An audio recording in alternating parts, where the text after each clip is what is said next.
Nunca dê tudo pro seu filho. Porque esse dar tudo, você tá apostando num fracasso. Porque ele nunca vai à caça. Eu não vou deixar a herança pro meu filho. Isso eu não quero com ela. Vou gastar tudo até o último talo com a minha mulher, viajar, gastar. Meu filho fala, cadê sua herança? Sua herança é esse podcast. Estudo. Você tem 2.000 podcasts pra assistir, meu filho. A minha herança tá lá. É o seu legado. É o meu legado. Você tem que deixar o legado e não o material. Porque assim, qual o sentido se teu filho não tiver que conquistar alguma coisa? Por exemplo, meus pais são professores. Eu hoje tenho um profundo orgulho de ajudar financeiramente meus pais. Né? Eu não teria esse prazer se me fosse dado tudo. Eles não podiam dar. E eu sabia que, por exemplo, eu tinha que fazer uma faculdade que fosse não paga. Porque eles não teriam dinheiro. Eles tinham que me sustentar 6 anos de medicina. Caramba. Então, aquilo pra mim, meu pai, não, filha, se você passar por uma particular, a gente ajuda. Eu falei, mas não vou mesmo, quem não vai sou eu. Eu não faço a matrícula. E isso me fez ser uma pessoa que eu comecei a acreditar em mim. Cada etapa que eu conseguia, eu falava, caramba, eu conseguia. E quando eu comecei a faculdade de medicina, eu me lembro que eu tinha amigos muito ricos, que o pai era dono da clínica tal, da outra tal, chegaram, e teu pai é dono de quê? Eu falei, de nada. Ué? Nem do Passatzinho antigo. Passat, olha só. Antigo, né? Que papai tinha e emprestava, sabe? Assim, Chevette. O Fiat 147. Monza. Minha mãe tinha um Chevette. Eu lembro de um Chevette bege da minha mãe. Não é? Então, a gente era feliz no sentido de, tipo assim, eu posso, eu conquisto. Mas também a gente tem que ver o seguinte, você hoje não tem como deixar teu filho ir para uma escola sozinho. Porque assim, muito perigoso, tem muito tubarão no meio do caminho. Eu me lembro que eu andava de ônibus de madrugada. Sou do tempo que o Leblon, a gente caminhava e cada barzinho tocava música ao vivo. Ontem, ali no Baixo Gávea, foi lá que o cara foi espancado, o ator, né? Foi 5 pessoas. Arrancou o couro cabeludo dele. Que é isso? Machucou. Porque ele não quis entregar um celular. Meu Deus. Então, assim, ao mesmo tempo que a gente está criando crianças mais frágeis, mas a gente tem que ter um equilíbrio. Tá um mundo perigoso. O mundo também está muito mais perigoso. Isso não tenha dúvida. A violência está pior. Porque a violência hoje é gratuita. O cara não quer só te assaltar, ele quer te assaltar. E se você deu a entender que não quer ceder imediatamente... Não. Já tive amigo que foi morto e ainda foi morto. Ele deu o que o cara queria. É isso que me deixa assim... É a maldade, né? A maldade genuína. E num país ou num mundo em que a impunidade é certa, esse tipo de comportamento aumenta. Claro. Aumenta. Mas isso que você falou, só não esquece a gente voltar em TDAH, que o pessoal perguntou. Eu quero saber o aspecto do que o pessoal perguntou. Mas a gente está falando de, basicamente, ritos de passagem, você falou, né? Antigamente, o nosso rito de passagem para homem era muito claro. Era você sair da sua casa e morar sozinho. Para mulher, eu acho que tem um rito de passagem que é a menstruação. A primeira... Não, mas assim, você já marca. E o casamento, né? Eu já fui uma geração que já era permitido a mulher... mais na onda do feminismo, tipo assim, não, eu primeiro quero experimentar isso. Eu vou casar depois que eu fizer um test drive. Eu ficava louca quando minha mãe dizia, olha, meu único namorado e trepada foi seu pai. Eu falei, mãe, que coisa, não me espere isso de mim. Porque assim, e se fosse ruim? Mãe. Vem cá. Minha mãe falou, eu também. Não saber desses detalhes, tá, mãe? Pô. Mas vem cá. Agora você vai falar que você transou com meu pai. E se fosse ruim, gente? Pelo amor de Deus, porque era pra sempre. E se fosse ruim, eu pensava nisso. Exato. E se eu não testar e quiser me separar? A tua geração e a minha foi essa mudança, né? Foi. E a geração nova, qual que é a mudança? Qual é o rito Como que são os ritos de passagem hoje? Porque tem que ter... Antigamente, os povos antigos, mais primitivos, o moleque saía pra caçar e aquilo era o rito de passagem. Agora você é um adulto. Sim. A mulher era a menstruação, sei lá, agora você é uma mulher. Exatamente. E hoje, qual é o rito de passagem pro homem e pra mulher? Você é um adulto, não tem mais, né? Não tem. E aí porque o cara tá com 30... Outro dia chegou uma mulher no meu consultório, falando assim, não, porque o meu filhinho, eu tô ouvindo aqui, 15 aninhos, né? E olha, eu ainda dou o suquinho e Eu falei, não, mas só não pode fazer isso, Aí eu falei, quantos anos tem seu filho? Ele 42. Eu falei, minha senhora nunca mais vai sair. Ele só toma suquinho dessa marca aqui. Nunca mais vai sair. Mas aí você pra vê... que você vai sair de casa só antes de dar um suco que você quer? Ainda tem uma coisa. Quando ele queria ter mais de uma mulher, eles falavam assim, pai, mãe, não volta pra casa, tô com uma mulher nova aqui, vocês não podem falar da outra. Eu tô falando. Ainda os pais Aí os pais tiveram que comprar um apartamento que não tinha uma passagem que separava. Porque a mãe já não sabia se era Rosane, Bárbara, e falava tudo misturado. Claro, né? Pra você aqui de novo falando, não! Exatamente. Então, assim, eu não sei qual é o rito de passagem hoje. Então, eu já me perguntei isso. Eu acho que a gente vai ter que restabelecer isso. Essa geração nova... porque não é sair de casa... Não é trabalho. Pelo contrário. Por exemplo, se for na população mais carente, a mãe tem que construir a casa em cima. Para poder almoçar embaixo e levar as coisas pra cima. Muito claro pra gente, assim, putz, eu me tornei um adulto. Agora, sabe aquela vida, caramba, tem que pagar boleto. Agora ferrou. Agora é comigo. Sou adulto. E eu queria entender pra essa geração, quando é que eles se sentem adulto? O que é pior? Eles se sentem adulto quando eles têm muito dinheiro, e isso todas as classes tomadas devidas proporções. Porque, por exemplo, para uma determinada classe é comprar o iPhone. Para outra é ter um Porsche. Imagina, a classe média agora não quer carro assim, um Chevroletzinho, sabe? Uma coisinha que anda, com conforto. Não, ele tem que ostentar que ele tá muito bacana. Não vou comprar esse carro, tal pessoa tem outro 1 milhão. Hoje, meu filho, eles já falam em bilhão. É uma coisa que perdeu a função porque isso não vem através de um talento, de um trabalho. Isso eles acham que você tem que ter aquilo para começar. Ô Lene, você estava aqui, né, no dia de um convidado que ele falou que ele tinha uma McLaren. Sim. A gente falou, pô, mas e aí como é? Falou, eu nem gosto de McLaren. Eu tenho porque... Mas tem que ter. Tenho que ter porque... Usou um termo lá que eu até esqueci, né? Eu tenho por...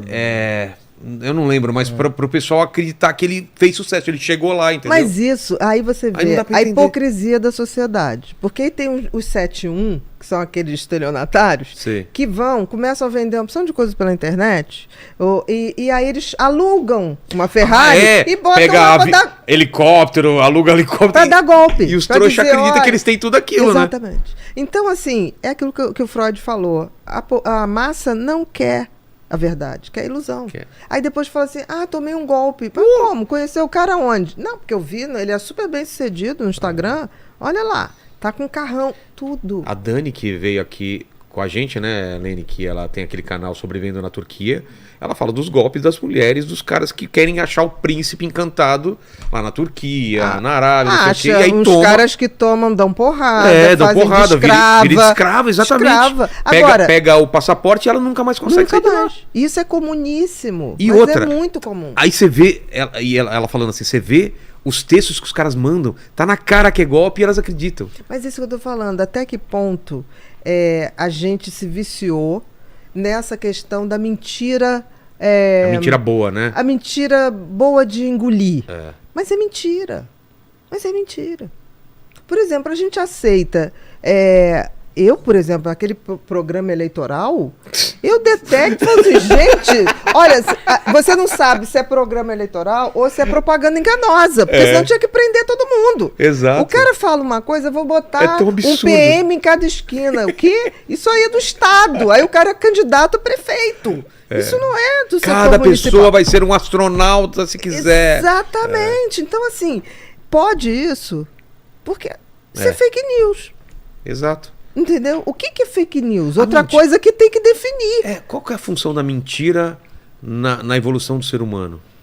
A mentira, ela tem essa coisa de impressionar. Depende muito da personalidade. Tem a mentira social, tem a mentira aceita, social. Né? Você tá bem? Fala, não, tô bem. Tô bem, tal, tudo bem. Você não vai dizer, tô péssima. Né? Ou então você encontra uma amiga de tempo de ginásio, a menina tá uma baleia que você não consegue identificar quem é. Aí você fala, não, você achou que eu tô diferente? Não, mudou tá igual, quase nada. O rostinho é o mesmo. Só que tem que o corpo triplicou. Exato. Né? Então, assim, existe a mentira diplomática, mas existe a mentira da esperteza. Isso sempre existiu. Sempre existiu. E aí a gente cai. Quem mais usa mentira para impressionar? O narcisista. O narcisista, ele é um transtorno de personalidade. Ele é uma pessoa que ele quer ser exaltado. Ele quer ser que você o admire. ele quer palmas, ele quer... Mas ele conta uma opção de mentira pra você, entendeu? E no início da relação, seja homem, seja mulher, é o príncipe encantado, é a princesa que você falou, nem mereço essa pessoa, né? Porque faz tudo que é uma maravilha. Quando você está conquistado, ele começa a mostrar quem é. E ele faz sempre reserva de mercado, porque ele não gosta de ninguém. Ele quer que você aplauda. Ele quer que você aplauda. Mas ele usa mentira sempre se valorizando. Diferente do histriônico. O histriônico, ele quer atenção. Nem que seja pelo lado ruim. Então ele finge que morreu, que tá desmaiando. O histriônico é mais carente. Minha mãe já foi histriônica. Já foi? Tô passando mal, filho. Um dia eu não vou estar aqui. Para. Isso mesmo. Sai mesmo, filho. Sua mãe um dia não vai estar aqui mesmo. Você não quer ficar... Ela usava desses artifícios. Toda mãe usa. Toda mãe, né? Toda mãe um dia você vai entender o que é ser mãe. Toda mãe usa um pouquinho disso. Mas tem esse exagero do histriônico, que é o cara que... O histriônico é aquele que se joga no chão, finge que tá desmaiado, finge convulsão. Meu Deus. Entendeu? Isso era muito comum. Eu acho que as pessoas agora estão pegando um pouquinho mais mal, aí disfarça. Mas o narcisista, por exemplo, existe aquele que é assim, porque o narcisista não está aí para você. Você tem que ser uma plateia. Você é aquela pessoa que não... Ele vai falar dele. Outra pessoa? Muito pouco. Ama muito a si mesmo. Muito a si mesmo. Ela te ama desde que você esteja validando o quanto ele ou ela é maravilhoso. Entendi. Então é assim, e acaba que ele viu que você está seduzido, e aí você começa a descobrir que ele não é essa coisa toda. Claro. Ele tem que ter a reserva. Então vai tendo outras pessoas para começar tudo de novo. Porque ele se nutre disso. Você vê o mito de Narciso, ele olha no lago e fica envaidecido com o que ele está vendo. Né? Então o narcisista, ele pensa o seguinte, é sorte sua estar com ele. Se você pagar as coisas para ele, nossa, mas tá com uma pessoa tão interessante, tão maravilhosa, isso é o que você tem que fazer. Ele tá te dando essa oportunidade de você pagar pra ter uma companhia tão maravilhosa. Ô Lene, a gente conhece umas pessoas assim, hein, Lene? Muito. E o narcisista só fala dele. É inacreditável. É insuportável, né? É insuportável. Você conta um problema seu, ele fala, comigo. Mas comigo então, foi pior. Nossa, foi muito pior. Não, mas nem na desgraça ele deixa você ganhar, né? Não. Ele quer ganhar na desgraça. Ele compete cuspe a distância. Qualquer baixaria ele compete. Peguei Covid. Você pegou Covid? Nossa, e eu? Peguei 3 vezes Covid. Aí a gente vai falar uma coisinha que tem uma diferença entre o narcisista e o psicopata. Tá. Todo psicopata é narcisista. É uma coisa básica de todo... Não, porque ele é egocêntrico, tá. O psicopata. Mas na psicopatia você tem a perversidade. No narcisismo puro, nem sempre tem perversidade. Ele quer aquela plateia. Então quando você deixa de olhar ele com aquela admiração, aí ele distorce tudo. Entendi. Porque você, nada disso você está entendendo, e não sei o quê, porque você é louca, você é aquilo outro, para ver se resgata aquele sentimento que você tinha de olhar, né, enaltecido, né? Entendi. Eu acho muito interessante que nas redes sociais tem assim, namore não sei quem que te olhe dessa maneira que o fulano tá olhando a fulana. Coitada, enganada. Enganado, porque tá totalmente assim... Sabe? Tá apaixonado, né? Tipo assim, tá vendo só o que é bom. Então, é interessante que os valores sociais, por exemplo, exaltam o narcisismo. A gente tem o narcisista de nascença, mas a gente tem uma leva de narcisistas que estão se formando por conta dos nossos valores sociais. As redes sociais, elas facilitam... Não, os tempos modernos. Qual é a filosofia do tempo moderno? Individualismo. Certo. Qual o tripé do individualismo? Individualismo. Eu faço tudo que eu tenho... Faço tudo que seja para me beneficiar. Eu tenho esse direito. Aí você tem o individualismo e você tem o instrumentalismo. O que significa? Eu posso usar qualquer um ou qualquer coisa para gerir os meus desejos. Certo. Se eu tenho uma cultura que tudo você pode e tudo é relativo, porque tem o relativismo. O que é o relativismo? Você quer fazer... Um trisal, você quer fazer não sei o que lá, mesmo que tua mulher não queira. Isso não é relativo, porque aí o cara fala, não, isso é relativo, é bom pra ela, não é bom pra mim, eu vou fazer porque é bom pra mim. Gente, então não casa. Entendi. Se 2 não querem, se um não quer, não vai rolar a brincadeira. Não, mas é tudo relativo. Então, se você pode tudo para satisfazer seus desejos, você está com uma cultura que exalta os psicopatas e os narcisistas. Nossa! Então, a gente tem hoje muita gente que não seria, digamos assim, um narcisista veemente ou um psicopata, que acaba desenvolvendo esse modus operandi porque a sociedade exige. Exige que o cara tenha uma McLaren para não usar. Mas para dizer que ele é foda porque ele tem uma McLaren. Tem gente que tem coleção de carro que tem que pagar alguém para andar. Para dar a volta. Aí você fala, por quê? Não, porque isso... Eu tenho uma McLaren, tenho uma Ferrari, tenho aquele Lamborghini, que agora a Ferrari já está em desuso. O Lamborghini é mais... causa maior impacto. Mas o narcisismo, qual é o extremo do narcisista? Ou o final dele? Porque ele não vai encontrar ninguém que satisfaça totalmente. Tem muitas vítimas. Mas uma hora a tem pessoa gente acorda que acredita. Mas tem uma hora tem que gente que nunca acorda. É mesmo? Tem. Porque é o canto da sereia. Porque quando a pessoa vai acordar, não, meu amor, eu vou mudar, eu te juro, Aí deixou um mês. Aí um mês, não, eu mudei totalmente, não vai ser mais assim, eu te amo, e começa a dar flores. Aí daqui a pouco começa, dominou de novo, começa tudo de novo. E muita gente, não sei se no chat está perguntando, mas quando a gente anunciou aqui, perguntando sobre pais narcisistas, né? Agora você imagina, se você é narcisista, você quer plateia. E o narcisista ele não está nem aí para dar para o outro. Ao ser mãe e pai, é o contrário. Você deixa de ser foco de atenção e teu filho passa a ser. Então você tem que trabalhar muita humildade, porque você deixa de ser o rei da casa para ser o cara que vai ajudar a limpar. Em torno do bebê, da criança. Então, o pai e a mãe narcisista não suporta muito uma criança. Ainda mais chega alguém aí fala, ai, fofinho, não sei o que. Ele tem ciúmes, incomodado. Sério? Porque a criança está chamando mais atenção. Mas tanto pai quanto mãe. Ele tem consciência Total. disso? É mesmo? Total. E o que ele faz? Ele simplesmente puxa o assunto para ele. Como? Não devia ter filhos narcisistas. Ah, tá. Não devia. Tem por algum motivo? Alguma Tem, porque assim... obrigação social, uma cobrança, talvez? Pega bem, né? Botar o porta-retrato daquelas crianças ali, né? Você viu meus filhos? Exatamente. Pega bem. Mas assim, dizer que tem aquele amor, que tem aquela coisa de tipo assim...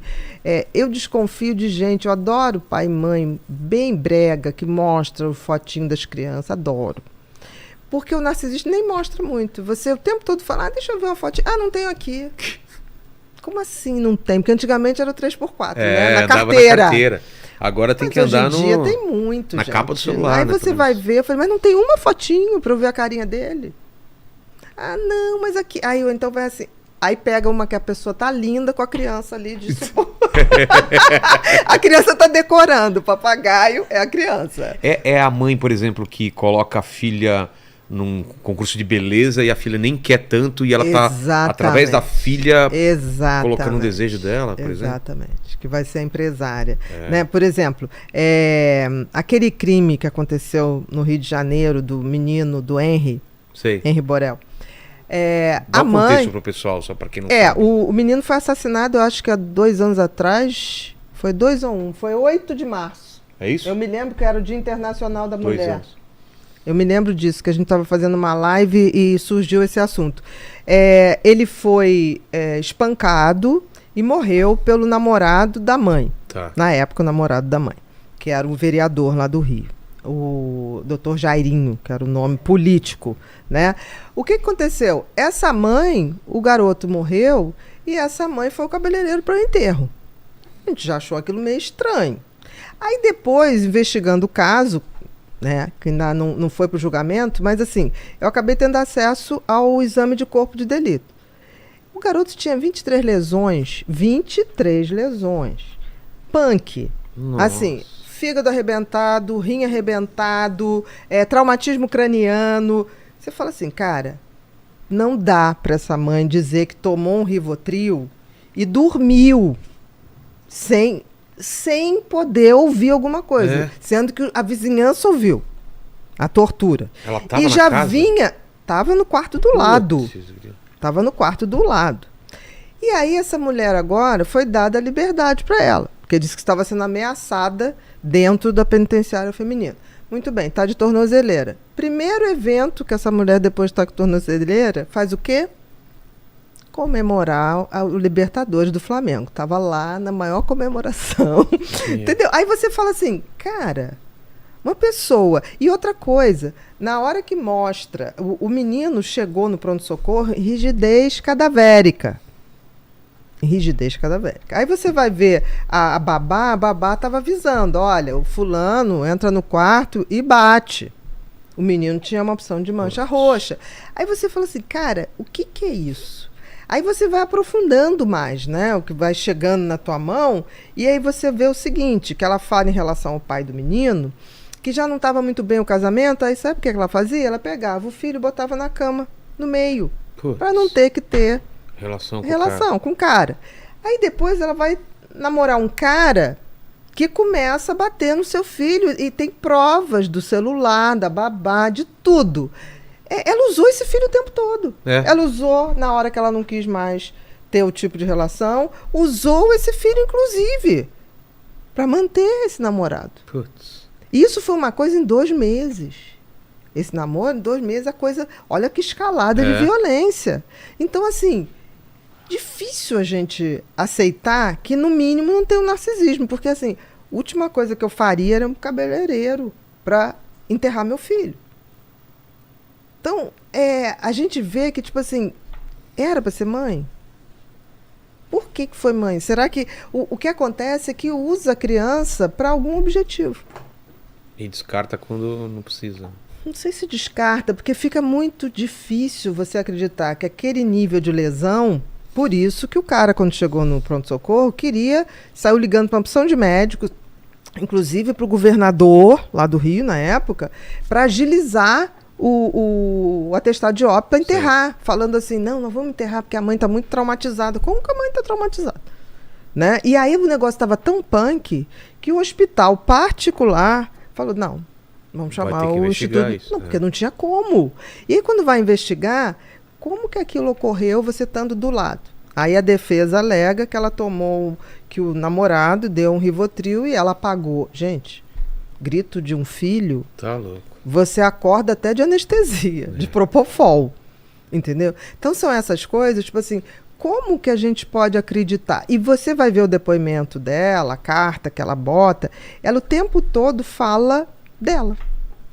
Que aí ela preparou a roupinha do menino, que ela fazia isso, fazia aquilo, ela não fala do garoto. Entendeu? Então, assim, são coisas sutis, é claro que ainda vai ser julgado, mas você vai vendo indícios muito fortes.